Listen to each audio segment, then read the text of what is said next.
on screen in recent years. How much pride do you take in restoring their ruthlessness to the screen? Well, I don't know if it's pride, but I've been dreaming of these vampires since I was a teenager.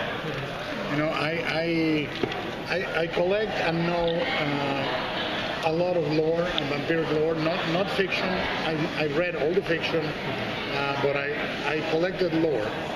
When I was a child in the 1970s, it was an explosion of myth reevaluation, occultism, post-hippie occultism recuperation. People were reevaluating Charles Ford. Colin Wilson was coming out with beautiful essays about not only the outsider, but fringe science and paranormal.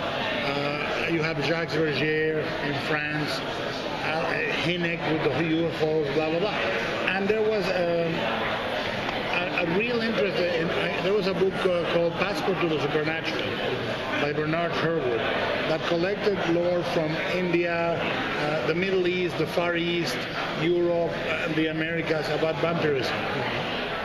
And that was my first time when I started realizing how the vampire that interested me was not the vampire that was romantic, but the hollow corpse that was inhabited by an unholy will. And the strigoi, particularly in Eastern Europe, every time the body was possessed, it would resurrect and go and drink the blood of the family first, and then would propagate the disease all over the world. And I was fascinated by many of the Eastern European lore. Like, for example, laws about cemetery, not disinterring corpses and all that, came out of a vampiric plate in Europe that was called the Shroud Eaters. The Shroud Eaters, great name. And it was because the corpses formed a bloody discharge full of bacteria that ate the shroud, and when they opened the coffins, they saw the teeth, and they thought the corpses got up and ate people through the shroud. And I've been fascinated by fringe vampiric lore, mythology. I read Don Agustin Calmet, Montague Summers, every single essay ever done on vampiric folklore or genealogy. So that's my interest. I don't want to prove anyone wrong. The vampire, when it was birthed by John W. Polidori in the English language, with the story of the vampire, he was birthed as a romantic hero and a monster at the same time. So either obsession is correct, but no one's doing the brutal vampire. So I said I wanted to do it because it's what fascinates me, And I've been a very morbid, biologically obsessed kid. The two things that I read complete the first time in my life, my father had an art encyclopedia and a family medicine encyclopedia. And I read them both back to back, complete a couple of times.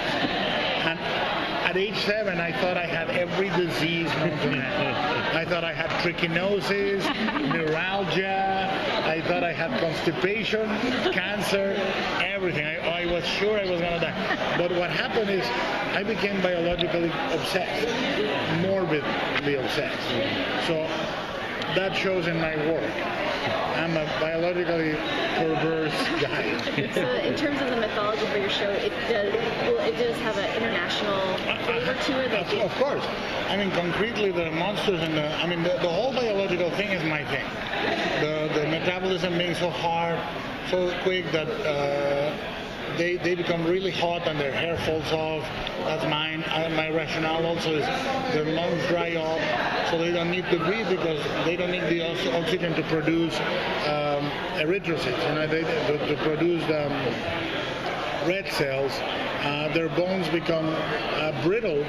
If touched by silver, they can break. The idea of them not having a breath, it makes it non-human. They develop a parasitic heart, blah, blah, all that is mine. But in terms of the mythology, I borrow from a vampire in the Philippines called the Aswan, which projects a tongue. It's pretty disgusting. I won't go into details. You Google it. He drinks the blood of a baby inside the mother. So you figure the rest. But the idea of the tongue also connects with the strigoi. the Eastern European vampire, who has a stinger under the tongue, and again goes to drink the blood of the family. There's so the vampire. The only time I've seen the vampire the way I like it is on a TV series that the strain is very, very influenced by, which is called Kolchak, the Night Stalker. I wanted to go back to, horror being first and foremost brutal and fun.